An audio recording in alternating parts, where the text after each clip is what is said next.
Welcome to the Classroom Hip Hop 101 Summer School Series, where we will review all of the highlights of this year, our first season of the Classroom Hip Hop 101 with Dr. Blizzy.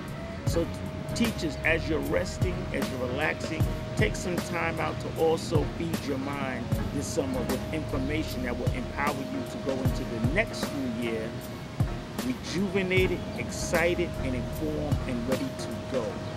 So in the summer school series, what we will be doing is we will be highlighting some of the guests that we had on our show this season, and we will, just give you a review of some of the topics that we covered. So some of the things that we addressed this year in terms of the Classroom Hip Hop 101 was that we addressed issues like mass school shootings. We talked about bullying, school violence. We talked about parent engagement. These were some of the themes that we covered this year. I had an opportunity to introduce you to some talented DJs. We had DJ T.O.D.D., who's also known as Dr. Todd Craig. He's an associate professor at Medgar Evers College. We also had DJ Arrington, my former student, who's now a female DJ tearing up the music industry. They came on, they blessed us with some sets, and we had a great time, and we loved their involvement. Also, we had DJ Cool KG. So these were the guest DJs that we had. DJ Cool KG later on would come on and become our musical director of our show.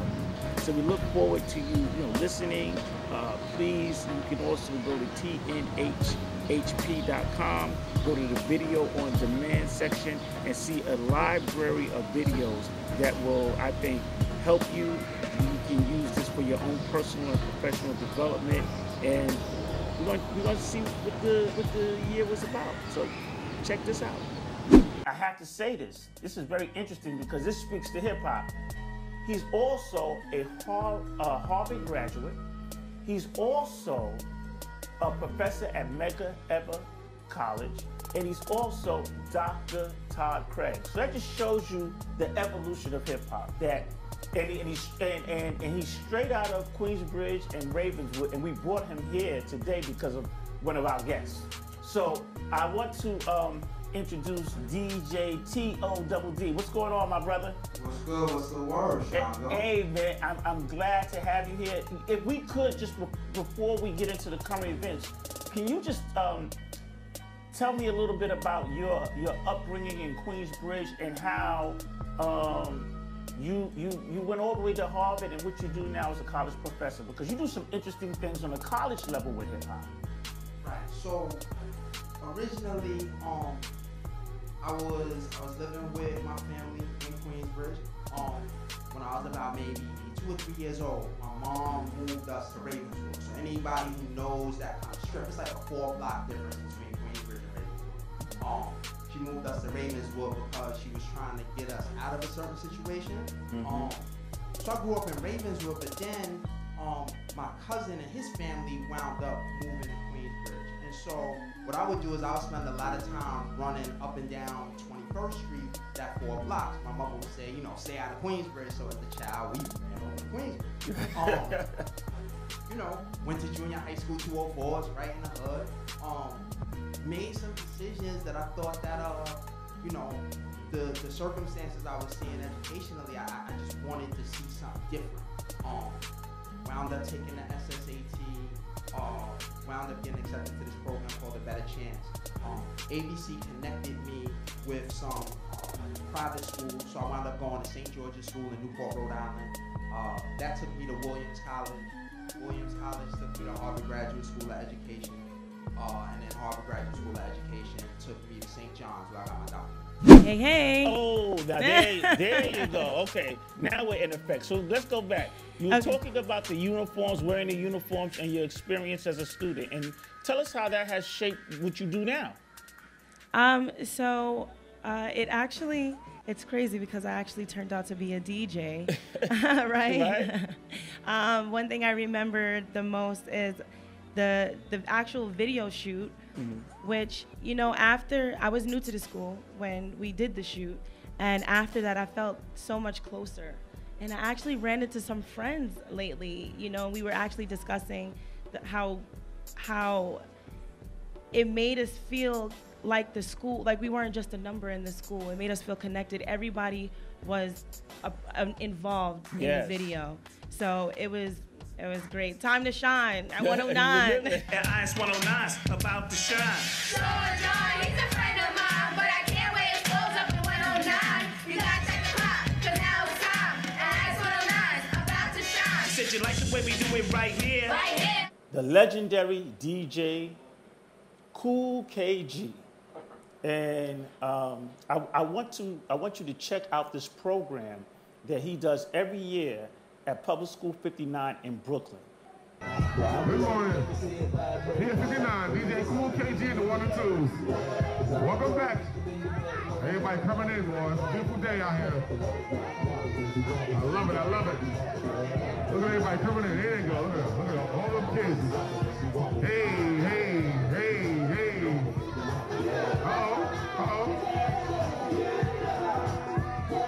Yeah, it's a beautiful day out here, y'all. And getting them excited about school. Tell me about how that whole program came together. Well, it started with my friend Craig Williams from Brooklyn. He's part of the group called the Seal Breakers, and that's the school they went to as a kid. So he called me one morning and said he had an idea with the principal, which is Sherry Ann Hillslop, I must say her name right, and Amy Victoria. And we all sat down and we talked about it. Said we want to have some music for the kids to welcome them back to school. Yes. And once we did that, the kids were coming down the block. They were very excited. They couldn't believe that there was a DJ playing music to welcome them back to school. So it's been going on now 3 years, my 3rd year. And last year, somebody sent a clip to News 12. So every time News 12 went to the first day of school, we saw me in the background and Pier 59 was located on Troop Avenue. So tell me, how do the students and the parents and the teachers respond? The students and parents are very excited. People driving by, taking their phones out, they're filming it. The kids are happy. They're looking at me. They're looking at their mom and dad, looking at the teacher, the parent coordinator, the principal outside, welcoming the kids back. I'm giving the kids, I'm making them feel good. I'm telling the parents, thank you for bringing your kids back. You had a great summer. I'm telling the parents, you did a great job. And they love it. Every year they look forward to it. And we have Congressman Carnegie. He's out there every year. Okay. He supports us. Shout out to him. I just love seeing the kids happy. It feels good to have the kids see something different every year to come back to it, it reminds me so much of, and I always try to link the connection between hip hop and education. And historically, people don't understand that one of the things that gave birth to hip hop was that DJ Kool Herc would do back to school jams. Yeah. To get everybody excited about school. So there's like this relationship that is very rarely explored has existed from the very beginning. In our second episode, I introduced you to Cassandra Jackson, a phenomenal educator out of Roosevelt, Long Island, who runs an alternative education program and is changing the lives of the children who are in her program. In fact, not only is she an education leader, she's also a hip-hop artist. She is a member of Sons of Berserk. She goes by the name of Half Pint, so she's a phenomenal MC. Matter of fact, I think in our episode, she gives us some bars, and it was just very rewarding to talk to her and hear her perspective. Later on, she would become our show's producer. So check out this interview with Cassandra Jackson. Educator Cassandra Jackson, but let me hear that beat.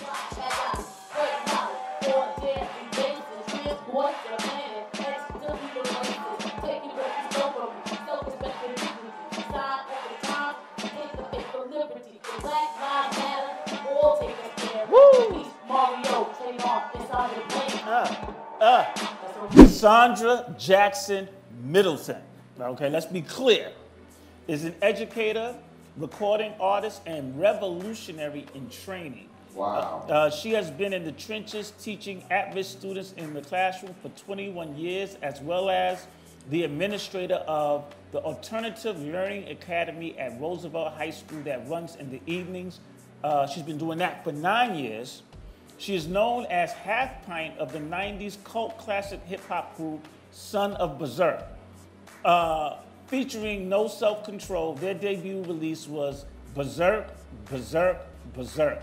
Produced by the legendary Bomb Squad, all right? Shout out to Bomb Squad. Bomb Squad, all right now. As the only female in the group, she is one of the only female MC hype chicks in hip hop, hailing from Freeport. Fort Knox all day, every day. Where y'all at? Freeport, New York. She was signed to MCA Soul with the group at the age of 17. Wow. All right, 17. And as she entered into her sophomore year in college, God bless her. she listen to this clue, KG. She played basketball in college while maintaining her grades and touring the U.S. and Europe with her group, Sons of Berserk, featuring No Self Control, well thought out, produced by the legendary Johnny Juice Rosado in 2010. Johnny Juice. That's my dude. Shout out to Johnny That's Juice. my big brother. All right, we got some real hip hop history here. Boys Nasty, the turntables. All right. Absolutely, absolutely. In 2012, they toured with other classic hip hop artists on the Hip Hop God Classic Review Tour. This group has an upcoming collaboration project to be released spring 2008. 2018. Yeah, 18 is I'm so 2008. 2018. Cassandra was the co-host of the Ja and Pint Show, a hip-hop internet show which was featured on Chuck D's. Shout out to the legendary Chuck D.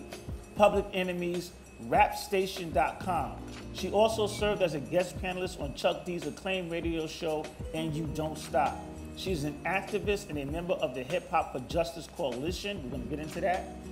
As a member of this movement, she's utilized her experience and education in hip hop to create a curriculum to support the Hip Hop University and internet course on the history and preservation of hip hop. Both movements emerged from I Am Mario Woods movement. Her educational philosophy is rooted in supporting and educating the whole child emotionally, socially, and academically. Her goal is to empower children with the tools to become self-reliant, self-sufficient, civic-minded, and productive community members. Infusing character education through hip-hop, she is an edutainer who uses her experience, talent, and passion for learning to connect with her students. Her motto is each one, teach one, get yours, go back, and reach one. So we started our show with two phenomenal Black educators, Black men who are making a difference in the lives of our children. That was Principal George Patterson of Maya 11 in Brooklyn, New York, East Flatbush, and Principal Jamal Bowman of the Casa Middle School.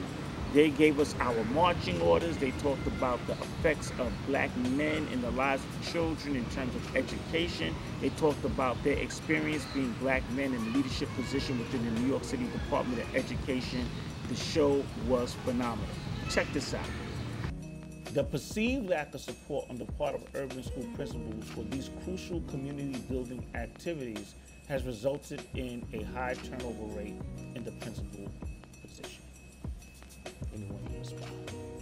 Yeah, I'll take that. I agree. 100% correct. We do get judged on how we perform on state exams. And to me, at times, that can be misleading. Because for many of our communities, we know how kids are going to perform on these state exams. I mean, the research has been done. So you basically know which neighborhoods are going to perform well and which aren't. So in terms of that social capital, is I think what you're referring to, creating relationships, creating trust with the community, bonding with your students. Look at you. Look who you have here. It is so significant, and it's so not all the time respected. I've seen principals with doctorates from Teachers College who no longer, and you know who I'm talking about, who no longer works for the DOE, who put barbershops in schools, was building beauty salons in schools. I mean, doing everything for the community, was taking the kids who were coming home from jail, wanted those kids, didn't run from those kids, welcomed those kids. I'm going to give you a school. And this principal, to make a long and short, it wasn't that simple, but was kind of removed because your test scores didn't match up. This guy was a legend in the community. supported by everyone, all the politicians, all the bigwigs, and is no longer working for the Black people are the only people in this country's history that came here in chains. We are not descendants of immigrants. That is not our narrative. Our narrative is one as descendants of slaves. As a result of that, the historical trauma that is passed down from generation to generation impacts how Black people perform in our current school system. So if we're not dealing with the trauma, we're not serious about educating Black people. In episode 3, we had the legendary hip-hop artist Roxanne Shante, who actually gave us an exclusive that she was going to have a Netflix deal, which later became Roxanne's biopic, Life is a Battle. She came on with Dr. Tahira Chase Dupree, the superintendent of Greenburgh Central School District, and we had a great conversation about education, hip-hop pedagogy, how we should relate to our young people. Both of them shared their experiences as women in leadership positions, and Dr. Chase talked about how she leads on the superintendent level and how she has been able to reach young people and professionally develop a staff around issues in education. Check this out. I am out of my league today. I am out of my league because I have legends in the building today. I have people whom I truly respect, and for different reasons. And so we're going to show a little video clip of each one of these legends. And live in studio today, first I want to say we have the legendary Roxanne Shante. I don't need to say anything else. The legendary Roxanne Shante. And we also have an award-winning superintendent, Dr. Tahira A. Dupree Chase. And we're gonna show a little video clip of both of them, and then we're gonna have a discussion with them about how they view issues in urban education and what is their personal solution to addressing them. So let's go to that video clip. And it happens to be the type of voice, I guess, that really grows on to people. So if I had to say what my major contribution, it would be my voice. I mean, I like it.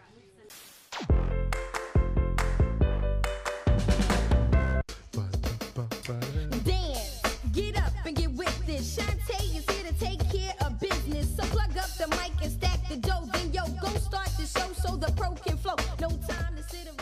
You now have a film that's made about you, so how do you feel about your representation in the film and just having the film made at all? Well, I'm absolutely flattered. So since you say that that is the highest form of flattery, I get no higher than this. They did a great. Dr. Tahira Dupree Chase. Dr. Tahira Dupree Chase. First and foremost, I give honor and praise to God for allowing the work that I do for children to be recognized. See, as educators, we don't look for recognition for our work, we just do the work. I've been an educator for 23 years. For the past 3 years, I've served as superintendent of schools for the Greenburgh Central School District. You know, in our school district, we call ourselves world class because we believe that if we say it, if we act it, we will become that. I never desired to be a leader. For some reason, leaders are divinely placed in their positions. And I pray that God will continue to give me the capacity to represent those who are underrepresented and those who are underserved. That is the population that has been assigned to me. And that is the population that I honor and I love and I enjoy working with. So I went to a school, instead of going to PS 111, I wound up going to a school called PS 11, which was located in Woodside, Queens. And the area was, at that time, predominantly Irish, Irish and Italian. So in all of my pictures from school, which I should have brought some in with me, but there's some like on Facebook and Instagram and things like that, I was the only black child in all of my classes. So how was that? It was spooky, it was scary, it was hard to deal with. And, you know, my mom had this whole idea about, you know, listen, you know, I would come home with literally like being 6 years old, I would come home with certain like horror stories, because to me they were horror stories. Like, Mom, nobody wants to play with me. When I go out into the schoolyard, because this is when it was still mandatory to go out in the schoolyard. This is when you had no choice. Like now, kids have choices, kids get doctor's notes, Parents are scared of being, the kids getting hurt. Schools are scared of being sued. So nobody goes out and play. I remember when you had to put your coat on, if it was 0 degrees, we had to sit out there like as if you were in Shawshank. We'd be out there like this in the yard. Literally, that's how it was. And I was like, nah, they don't want to play with me. And you know, she was like, listen, you ain't got to play with them. When you grow up in life, you ain't going to be playing with them. So this is what you got to do. This is what you got to deal with them. And I'm like, okay. So I became like token Lolita, because originally my name is Lolita. So I went into school already being able to read and write, which was a bonus, because when I came into school, my penmanship in the 1st grade was that of a 3rd grader. So my vocabulary in the 1st grade was that of a 6th grader. That was from home training. And that was from home, because my mom had, what she did was, we had this big, heavy typewriter that it took my mom and my neighbor, Miss Greta, to actually carry the typewriter and put it up on the dresser, and you could not move it. And my mom, instead of getting ribbons, because the ribbons were very expensive, my mom had got us some thing called, I don't know if people notice I'm getting ready to give away my age, but it's called sole dressing. Sole dressing is like a black dye that you would use for the soles of your shoes, but it came with a little sponge and it was inside of an ink bottle. And we would use the sole dressing to actually wipe onto the ribbon to keep the dye going. So this way we'd have ink and do it that way. So I came in already knowing ASD, FJKL, semicolon, already knowing how to type. I remember that. Yes. I remember that. Exactly. So, you know, so how do you deal with that as a person who trains principals, trains teachers, and works with young people? How do you address things of this nature? So first and foremost, thank you for having me on the show. Yes. And thank you for having me as a co-guest to someone I followed as a youngin in the Bronx back in the day with Roxanne. So I really appreciate just being here. So it is truly an honor. And thank you for just honoring us, because we're honored just to be with you. You've done some phenomenal things. So, you know, let's share that wealth a little bit. And also the brother who's a DJ, you know, who has a doctorate degree. You know, young people need to see examples of this.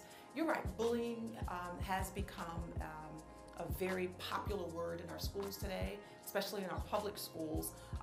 To some degree, bullying is misused. To some degree, it is used properly. And people being able to distinguish bullying versus teasing. Because, you know, when we went to school, there was a lot of teasing. Yes. Nowadays, teasing has transformed into bullying. You know, we're governed in public schools by DASA laws. So when bullying does occur, can you just sure. say what that means? So when bullying, it's Dignity for All Act. And so when bullying does occur, there are protocols and procedures by which school districts have to take. We have to investigate it. So when a student comes to you and they make a bullying claim, I can't close my ears. I can't tell you to sit down and shut up and go in a corner. We can't do that. Legally, I cannot do that, because I can be held accountable for that. Teachers can be held accountable. So we have to investigate those claims, and we have to see if those claims are accurate. And if they are, then there are repercussions for the person who is being bullied. What we've done in our school district in terms of helping with some of those issues is that we've hired an additional social worker, we have additional psychologists, because it does exist. Kids do feel bullied, kids do face those experiences. Bullying is also exacerbated by the home life of a lot of our kids. So you gave the example earlier to the DJ about the young man who stabbed the other young man at the school, and my condolences goes to all the families. That young man's issues were far deeper than that school, and you better believe it. Somebody wasn't listening to him a long time ago. And you're right, he imploded.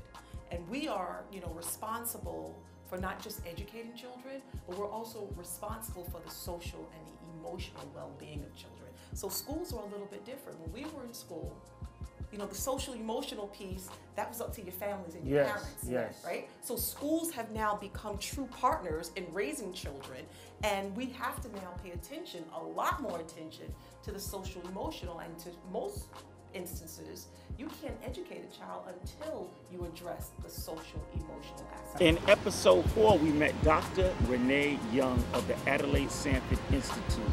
Dr. Renee Young has a phenomenal parent engagement program where she meets with parents once a month to talk about issues in education and how it impacts children of color, and what should be parent of color response to policies that adversely affect our young people. She gave us a wealth of information about parent rights, a wealth of information about strategic parent partnership and parent engagement. Check out this interview with Dr. Renee Young. The Parent Leadership Institute, a parent education and empowerment program sponsored by Hofstra University, Stony Brook University. It's located in 10 school districts in Long Island. In addition, she serves as a coach in Columbia University's Aspiring Principal Academy. Currently, she conducts a monthly Parent Institute at Boys and Girls High School for parents residing in Central Brooklyn.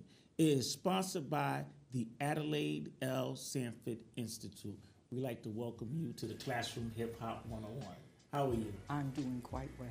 Well, listen, first of all, let me just start off by saying this. I had an opportunity to attend one of your meetings. And when I went there, I was so encouraged by what I saw.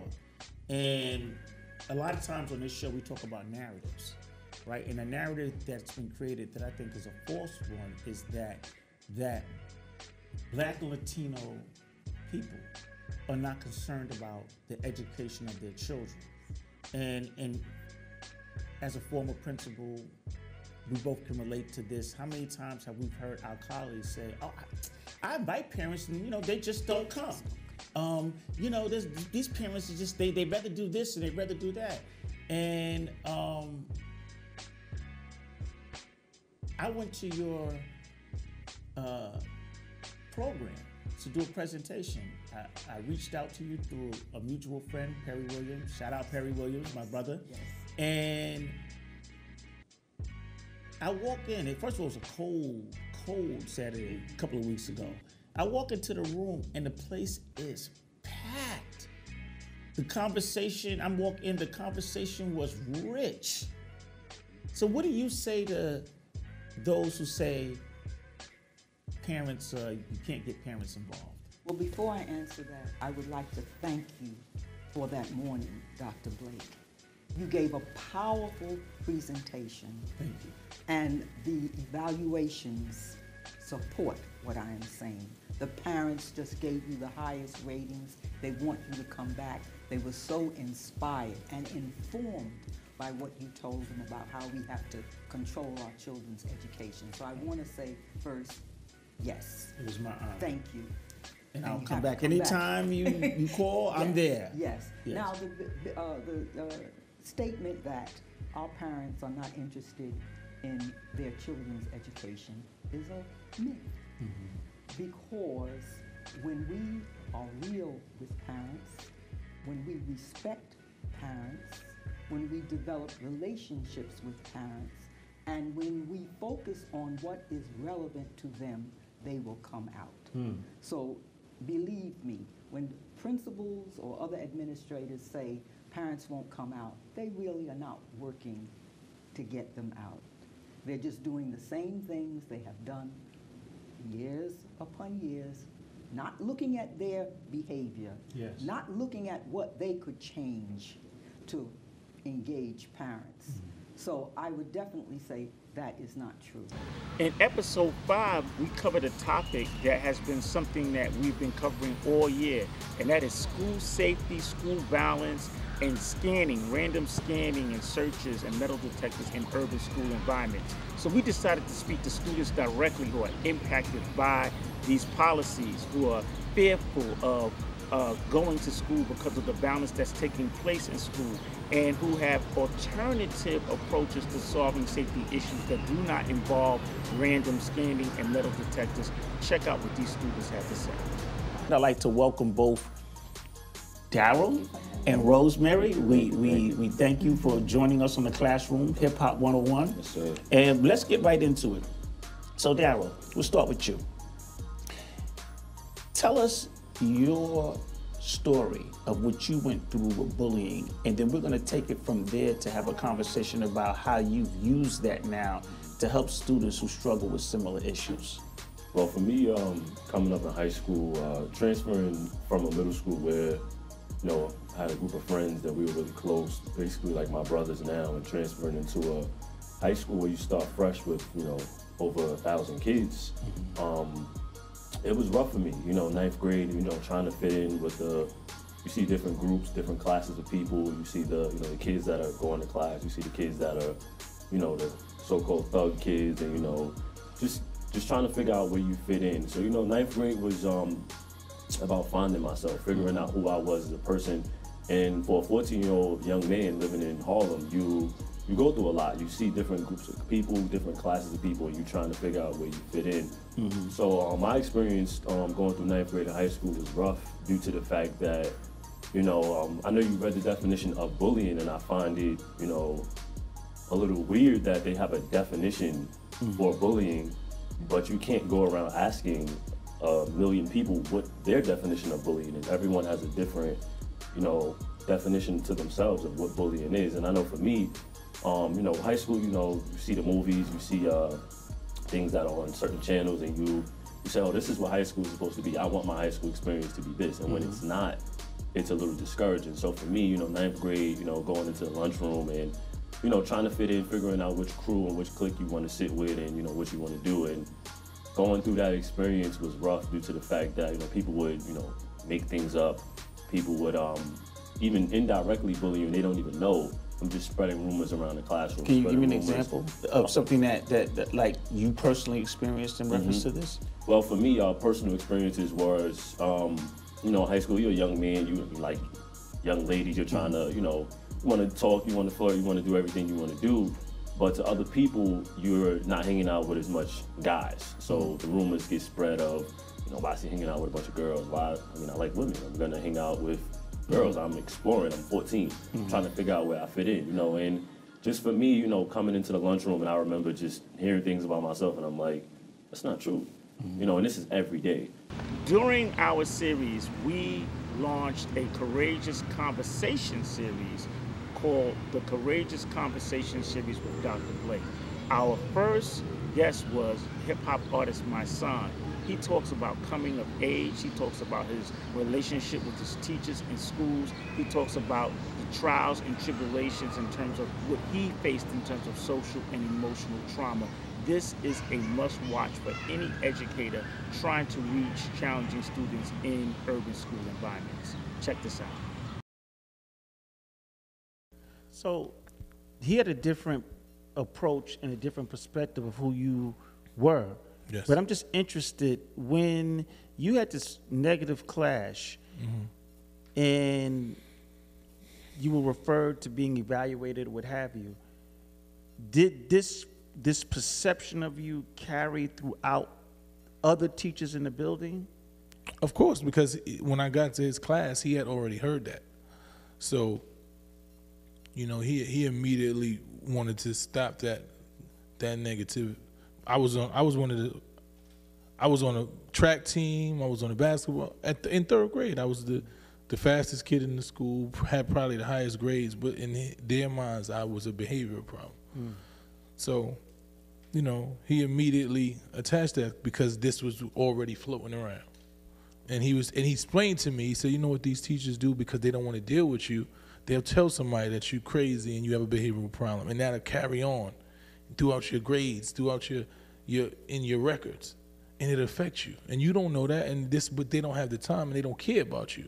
So only thing they do is set you up for negativity, and you don't understand that. So when you give them that energy and you fight back because you think you're being wronged and you are, they're utilizing against you. I want to go back for a moment, right? So third grade, so you're around what, 8, 9? Probably 8 or 9, yeah. Okay. So let's fast forward, because at 11, something major happens in your life. You lose your father. Yes. And I wanted to know, what impact did losing your father have on how you approached your schooling? And I guess what I'm saying is, did it impact your studies? Did it impact how you were as a student? And were there any kind of signs of that when you were in school? Well, I was dealing with so many different elements in my home just throughout my whole school. Okay. You know, my father was an alcoholic, and him and my mother used to fight just about every night. So it was nights I didn't even go to sleep. It was nights we had to run and we had to call the police, and then I still would go to school. So I was dealing with trauma from those situations. And then by the time my father had died of a drug overdose, my mother was addicted to drugs. So me and my little sister, she was a year younger than me, and so I always had to play a role of being a man.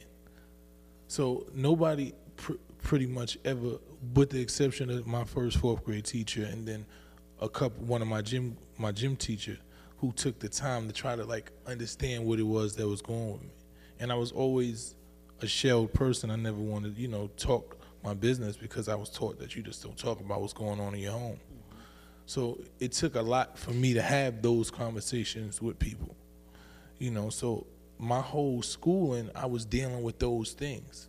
And and what we don't know about the children that go to school is a lot of us are dealing with elements in our home that you don't know about.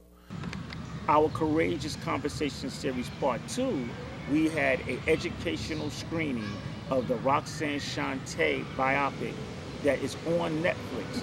We watched the movie, we had panel discussions with guests who talked about social and emotional trauma, and we were treated with a keynote speech from Roxanne Shante, who details her life and how social emotional trauma played into her decision making as an adult. Check this out. I'm actually speechless. Like I'm standing here right now and I am totally speechless. How did you like the movie?